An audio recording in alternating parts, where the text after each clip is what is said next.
Very good evening and welcome. You're watching the India Development Debate. I'm Tamanna Inamdar. A huge collective sigh of relief was heaved when news broke late Sunday evening that a deal has finally been reached. Days before the US government's debt default deadline and weeks of tense talks later, President Joe Biden and House Speaker Kevin McCarthy have reached an agreement in principle to suspend the debt level in the United States. It's a deal which is set to avert a catastrophic US default and also risks angering both Democratic and Republican sides because the deal has been made because of concessions. So, an agreement has now taken place on the deal. The question still remains whether Congress will pass it before the deadline of the 5th of June. The Biden government, if you remember, had in January hit its debt ceiling with the Treasury Department Secretary Janet Yellen warning that funds would run out by the first week of June and the government would then fail to discharge its financial obligations, such as paying salaries and welfare checks. And though the vote is yet to happen, the crisis may have been averted for now. Now, the point is, what's the deal? Clearly, no deal of this size and such complication will be without cost. And from what we understand, the details that have come so far, the deal in part does include a tightening of the belt for the United States. The deal broadly says that the debt ceiling will be suspended till 2025. So that means way beyond the next election. That makes Biden safe before he heads into the next election and also takes this off the table as a political issue. So both sides can fight the next US general elections without this as a major issue. But what is the cost of the deal? And what does that mean for the US economy and, of course, by extension, what we care about, the globe? To speak more on this and understand the significance of what we've seen, I'm joined now by Peter Cardillo, Chief Market Economist at Spartan Capital. Ajay Srivastava, Market Experts, joins me this evening on the show.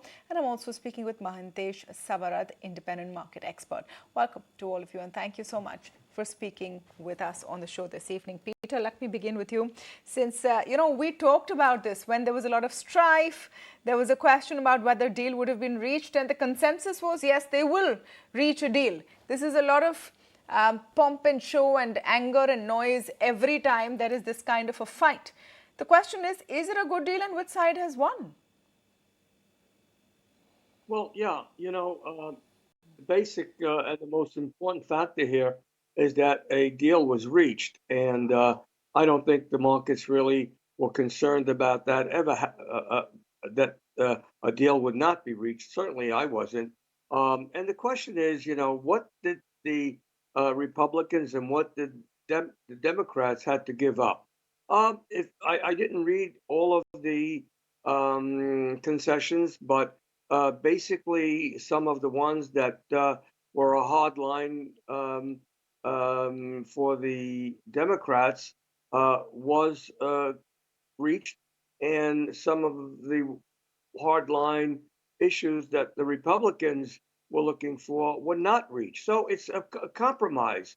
And the question is, what will this mean for the economy?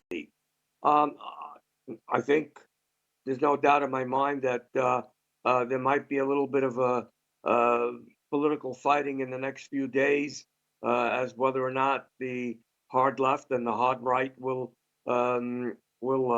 vote for the compromise, but I think they will. And so, as I was saying, we'll probably hear some more noise about, the hard right and the hard left saying no, they're not going to vote for it. But at the end, I think there is enough of votes that Congress will be able to approve the deal. Obviously, it's not going to be a problem in the Senate.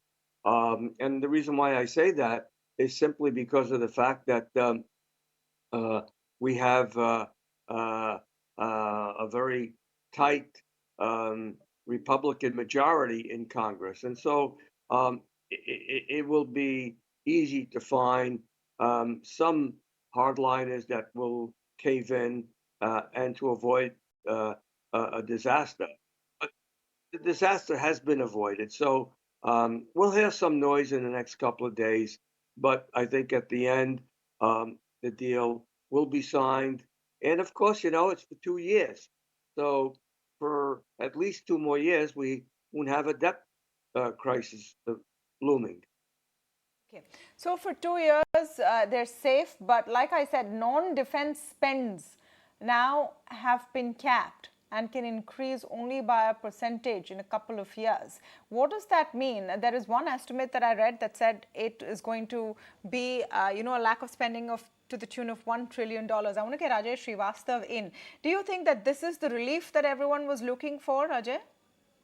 I think Indian market never believed there was a debt crisis. If you look at Tamanna, Indian market never thought there was any crisis at all, for that matter. To that extent, I think the Indian investors are living in a nice little isolated and insulated world where global events can happen, but we continue to do a SIP. So to that extent, there's not so much excitement about the US debt deal, but I think literally for the market, it's a relief, of course, that uncertainty has gone out of the system. And more importantly, I think what the ceiling does, the ceiling on expenditure does is it ensures that deficit financing, the federal deficit financing, is now under control in the US.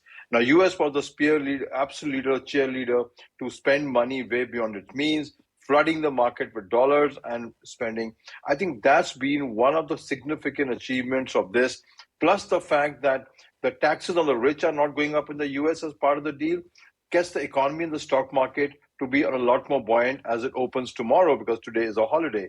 So I think, roughly speaking, all the developments have been positive from the market perspective. There will be not enough dollars. There's not deficit financing by Federal Reserve of a significant kind. More important now that the tax which was to be levied on the rich and the capital gains and the carry of PE funds, that gets deferred for 2 years. So pretty good news for the US market at least, and I think Indian market will take the cue from there. The question again, and I like that comment that the Indian market is sort of marching to its own beat right now, not really worried about whether there will be a deal or not, but then the bigger implications of this, the economic implications, the political implications for a country which is going to go into a general election next year. Mahantesh, how do you look at it? There is any question in mind whether this will now be tied by June 5th, and are the details of the deal talking about an economy which is going to tighten spending quite significantly, because that has its own implications? So let me answer the second part of your question, which is the economic tightening as far as the US is concerned. The current latest GDP number, which is for the Q1 for US, is about 1.3% growth annualized over the previous year's Q1. Out of that 1.3%, the contribution brought in by the government spending has been almost 0.48%. That's almost 40% of the overall GDP growth is due to the government spending money. So it was absolutely crucial for the US debt ceiling either to be raised, and now we know that it's not just been raised, it's been suspended for over 2 years, which means that the government can potentially spend a lot of money. Whether freely or not is a political debate, but then the GDP growth momentum will still remain secure. The government spends contribution to GDP will be quite good. The implications as far as the global markets are concerned, as the US debt levels keep going up, a lot of surplus money will get absorbed or will get allocated towards US debt, and there will be little surplus money available for emerging markets like India. So our flows could potentially get restricted. Over and above that, we also have the Fed doing a tightening exercise, which will eventually drain out a lot of dollars from the system. So that being the case, Indian markets, particularly who are dependent on FII kind of money, majorly from the US, will suddenly have a bit of a tightening coming in, and potentially the rise will get postponed. Okay, so Peter, I want to come to you on that specific point. Is it bad news in the long term if the US reduces its spends? And the fact that going into the next election, welfare spends haven't really been touched. Would you say that that's a big gain for the Democrats? Well, let me first say this, that this deal will actually help lower inflation. Inflation has been a problem. In fact, we saw that with the release of the PC price index last Friday, which we saw inflation nudge up somewhat. And so it stays stubbornly high. Remember that a lot of this inflation that was created was due to government spending. Obviously, it was mostly due to the um, COVID crisis, but now that's behind us, and I think that this deal will actually help lower inflation. So, from a political perspective, obviously, it plays into the hands of the Republicans, and that means the Democrats um, are going to restrain from spending and creating further inflation. So I think overall, it's a good deal. And I think it means that uh, the Federal Reserve is likely to skip a rate hike in June, not necessarily enact uh, a final pause, but I think it gives them room to skip by raising by a quarter of a percentage point in June, and that's to relieve some of the uh, regional banking crisis that we've had, which is still not over. Okay, so in that sense, it's good. It's going to be disinflationary to some extent if spending goes down. Politically, maybe it looks good for the Republicans, but there are enough months left for either side to spin this. I want to come to you on the broader issue, Ajay. That is it time for the United States to review this debt ceiling business? It crops up every few years and gives a bit of heartache. And then we trot out the same statistics and say what's going to happen across the world if they default. They never do. They're unlikely to. Well, It's time for an end to the story. no, Tamanna, I think it's a great thing because it keeps the politicians occupied in something so nonsensical as that and keeps them from harming the rest of the economy and the world. So I think to that extent, on a lighter note, it's a great thing to keep them occupied and feel that they're powerful about something at least. But having said that, I think the concept is good for the debt ceiling. It's been abused beyond words because there's nothing called ceiling anymore. The US has got into a 31 trillion debt at this point of time, and it adds up on a couple of trillion every year. So yes, theoretically, it's lost all its significance because the 31 trillion. What are what ceilings are you talking about at the end of the day? So practically speaking, it doesn't work. But I think as a political tool, it's got a great merit because, like for this example, this stalemate happened. Two things came out of this. One, the Democrats would have loved to spend more money, which they love. That got curtailed. Number two, they love to tax anybody who makes money in the world. They love to tax. That got curtailed. So I think there are positive spin-offs which do come from the debt ceiling discussion which happen, particularly when they have a fractured mandate in the Congress and Senate. Now, unlike in India, where where the Parliament is totally in one party's hand, which the money bill can be passed by the party without a problem. In US, it can't be passed today because Senate is with one and the Congress is others. And even within the party, there are various people who cross vote. So I think it's a good discipline, if you ask me.